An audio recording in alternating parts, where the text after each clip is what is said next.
노력 없이 얻을 수 있는 건 없다. 끊임없이 무기력에 벗어나기 위해 발버둥 쳐야 한다는 사실을 알 수 있습니다.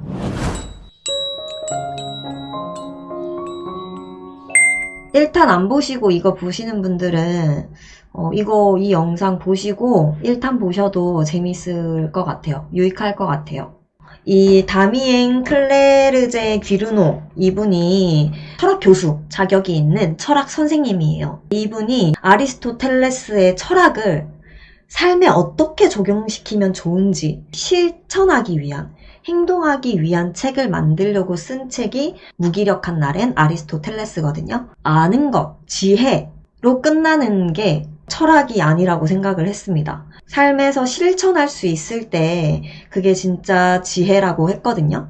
우리가 왜 무기력해지는지에 대해서 진단하고 어느 정도 접근을 했어요. 이해하기까지 했거든요. 이해되셨죠? 이제 이걸 실전에 어떻게 적용하느냐, 내가 탁월한 사람이 되려면 어떻게 해야 되느냐를 아리스토텔레스가 알려줬습니다.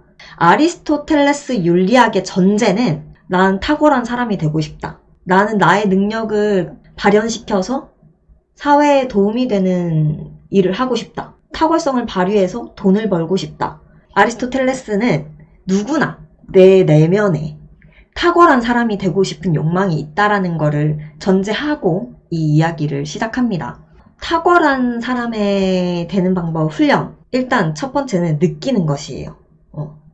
느끼는 것? 느끼는 게 뭐지? 세계에 있는 모든 포도를 다 먹어보고 매번 먹어보고 어떤 맛이 깊고 당도가 어떻게 되고 이런 것들을 맛봤던 사람은 와인 맛을 잘 느끼게 되죠. 그래서 잘 느끼게 된 사람들은 와인을 아무거나 먹지 않죠.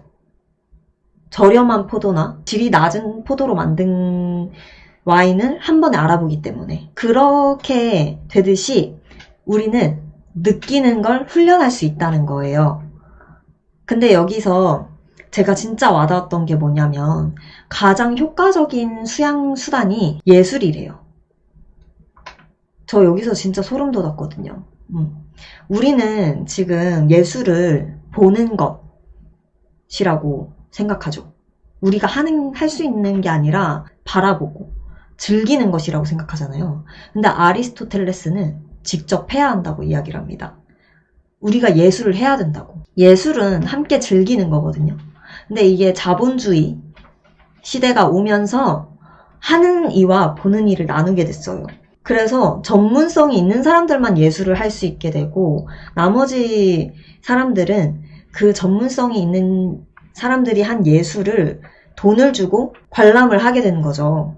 하지만 이 예술이라는 것은 우리 모두가 할 수 있는 거거든요. 저희 극단에서도 일반인 연극교실을 지금 하고 있고 앞으로도 계속 할 거거든요. 그 이유가 뭐냐면 연극이라는 게 너무 좋고 난 연극을 직접 함으로 인해서 기쁨을 많이 느꼈기 때문에 저와 같은 기쁨을 느끼게 하고 싶은 거예요. 이게 저는 예술의 기능이라고 생각하거든요. 예술 활동으로 자신을 형성하기. 그러므로 우리가 길러야 하는 감성은 요컨대 심미적인 감성이다. 사정이 이렇다면 아리스토텔레스가 예술을 부단히 접하는 것을 가장 효과적인 수양의 수단으로 보았다는 것은 전혀 놀랍지 않다. 여러분들 중에 혹시 예술 활동을 하고 계신 분이 계실까요? 꼭 하나쯤은 배워보셨으면 좋겠거든요. 왜냐면 이걸 더 잘 느끼기 위해서, 인간에 대해서 더 잘 이해하기 위해서, 타인을 이해하기도 있겠지만 그 관찰하는 능력, 느끼는 능력이 좋아지면 내가 뭘 욕망하는지를 느끼는 것도 잘할 수 있을 거라고 생각해요. 두 번째는 뭐냐면 실천하는 거예요. 이거 말이 좀 쉬워서 무슨 저런 말이 있지 해도 이게 어마어마한 내용이 들어있습니다, 여러분. 우리는 보통 기술, 경험이 중요하다고 생각하잖아요. 아리스토텔레스는 기술, 경험이 중요하지 않은 것은 아니지만 이것을 중요하게 여기면 위험한 게 있다고 했어요. 기술이 뭐냐면 우리가 하고 싶은 것을 어떻게 해야 할지를 처방해주는 규칙의 모음이에요. 우리 이거 맞죠? 센스의 기술. 연애의 기술, 그런 게 있어서 바뀔 수 있으면 왜 사람들이 바뀌지 않았을까요? 이 기술이라는 거는 일반적인 생각이고 이걸 내 개별적인 현실에 맞추는 거는 나의 능력이라는 거예요. 우리는 책으로 연애 배웠어. 연애의 기술 읽은 사람이 연애를 진짜 잘할까요? 이런 기술을 읽고 경험을 하게 되면 그 경험이 더 풍요로워진다는 거겠죠. 경험보다 중요한 건 숙고와 행동이에요. 이 세상은 돌발적인 것, 불확실한 것, 예측 불가능한 일들로 가득 차 있잖아요. 내일 당장 어떤 일이 일어날지 모르고, 지금 1초 뒤에 어떤 댓글이 올라올지 모르고, 그런 상황에서 경험이 쌓여도 그 상황마다 극복하는 건 쉽지 않다는 거예요. 그럼 뭐가 필요하냐면, 이 이후에 숙고가 필요하다는 거예요. 뭐냐면, 내가 해야 하는 것과 할 수 있는 일을 구분해야 된다는 거죠. 그래서 우리는 내가 해야 되는 일과 진짜 내가 할 수 있는 일을 구분하는 이런 생각의 절차를 거쳐야 내가 뭘 할 수 있는지를 알게 되고 행동을 하게 된다는 거예요. 이 책의 본질은 뭐냐면 행동하는 거예요. 행동. 이 철학을 내 삶에 행동해서 적용시키는 거예요. 이 세 번째가 뭐냐면 이성을 발휘하라는 건데 당장에 내 어떠한 올라오는 이 감정 때문에 움직인 거는 진짜 움직임이 아니래요. 내가 움직인 게 아니래요. 내가 화나서 널 때렸어. 그거는 내가 한 게 아니라 그 감정이 한 거래요. 내가 산 게 아니라 스트레스가 산 거예요. 뭘 샀을 때, 막 질렀을 때.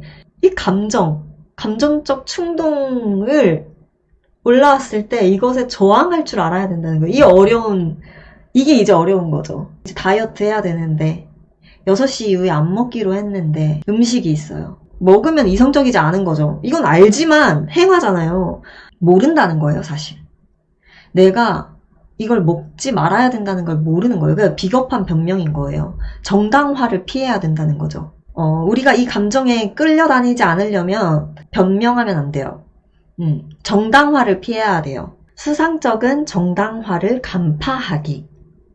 우리가 충동에 굴복했을 때 실제로 비틀거리는 것은 기계의 힘이 아니라 이성이다. 기계는 그 자체로는 충동적인 성향이기 때문이다. 생각과는 달리 우리의 약함이 드러나는 것이 아니라 무지가 드러난 것이다. 충동에 끌려가는 순간에도 우리는 이렇게 행동하면 안 된다는 것을 잘 알고 있지만 몹시 흥분하여 마치 그런 생각이 사라져버린 것과도 같은 상태에 놓여 있다. 우리는 알고는 있지만 정말로 알지는 못하고 있는 것이다. 우리가 음주가 나쁜 걸 안다. 나는 진짜 건강을 위해서 금주할 거야 하는데 막상 술자리에 가서 분위기 망치면 좀 그러니까 마시긴 마셔야겠다 하고 마시잖아요.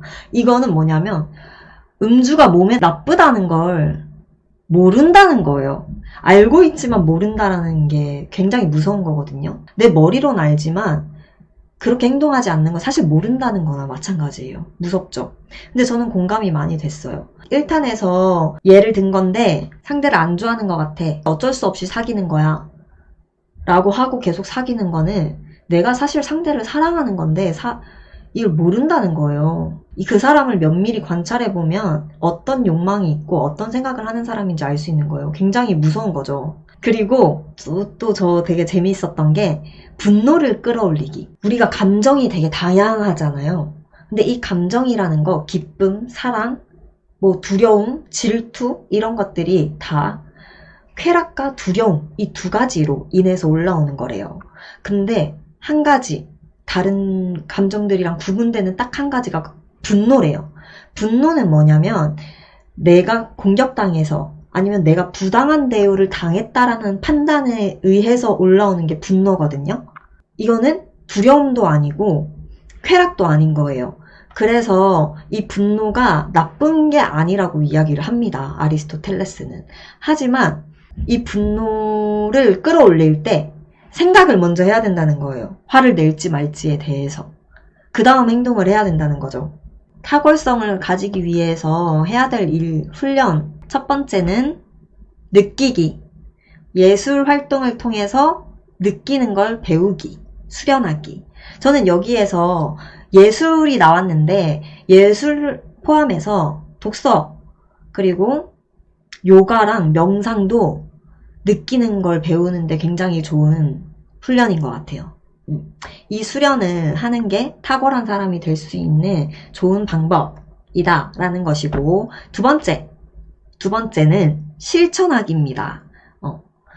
우리가 기술적인 능력을 쌓는 것은 반복하면 되는 거고, 그 다음에 경험을 하는 것은 삶을 통해서 경험을 하면 되는 건데, 그것보다 중요한 것은 이런 걸 통해서 숙고하고 이 숙고한 걸 토대로 행동하는 것. 이게 탁월한 사람이 되는 두 번째 방법이에요. 세 번째는 이성을 발휘하라. 탁월한 사람이 되기 위해서 우리는 우리의 감정에 저항해야 된다는 거죠. 우리 감정에 지면 안 된다. 안 지려면 어떻게 해야 되냐면 이 분노를 이용해야 된다는 것이고, 두 번째는 정당화를 피해야 된다는 것입니다. 그 다음에는 내 감정이 올라오기 전에 먼저 생각을 하라는 거예요. 그리고 이제 네 번째 챕터는 뭘 얘기해 주냐면 굉장히 중요한 말들이에요. 이분법적 사고에서 벗어나야 된다는 거죠. 우리는 탁월성의 반대는 악덕이라고 생각한다고 했잖아요. 근데 이 악덕과 탁월성을 구분짓는 이 이분법적 사고에서 벗어나야 된다는 거죠. 예를 들면은 비겁한 사람은 약간 무모할 필요가 있는 거죠. 그리고 인색한 사람한테는 약간 낭비가 필요할 수 있겠죠. 하지만 낭비가 있는 사람한테는 약간의 인색함이 필요할 수 있듯이, 인색한 사람한테는 약간의 낭비가 필요한 거예요. 그리고 우둔한 사람한테는 거만함이 필요한 거예요. 우리가 거만함도 나쁜 것 같고 우둔한 것도 나쁜 것 같은데, 근데 이 두 개는 나쁘고 좋고가 아니라 외줄 타는 거예요. 내가 조금 겁이 많다라고 하면 약간의 무모할 필요가 있는 거예요. 상대적인 거고 상황에 따라 다른 건데 이거를 딱 규정짓고 생각할 수 없다는 거죠. 그리고 이성은 우리의 본성이라는 거예요. 아리스토텔레스는 진짜 누구나 이성적일 수 있고 밥을 먹는 것처럼 인간은 이성적인 사고를 하는 게 자연스러운 현상인 거래요. 그래서 어떻게 해야 되냐면 끊임없이 추론하라는 거예요. 탁월성의 끝은 없기 때문에 계속 탁월해지려고 계속 해야 된다는 거예요. 끝없이. 이런 과정을 하는 사람이 실천적 지혜를 가진 사람이에요. 이 탁월한 사람의 의미는 실천적 지혜를 가진 사람이에요, 여러분. 행동하는 사람이에요, 행동하는 사람. 지혜로운 사람이 아니라 지혜롭게 행동하는 사람이에요. 다 아는 말인데 이거 알죠? 알지만 행하지 않으면 모르는 거라고. 우리는 지혜를 배우는 게 끝이 아니라, 여러분이 이 무기력한 날엔 아리스토텔레스 이 영상을 보고 끝나는 게 아니라 그 욕망에 지지 않으려고 끊임없이 노력해야 된다는 거예요. 나의 이 감정적인, 충동적인 감정에 지지 않고 내가 옳다고 하는 이상을 실천하기 위해서 끊임없이 계속 실천해야 하는 거예요. 그렇게 했을 때 이 책은 여러분 것이 되는 거죠. 실천적 지혜는 감정적인 성향과 접목된 이성의 상태인 만큼 망각이 더욱 덜하다.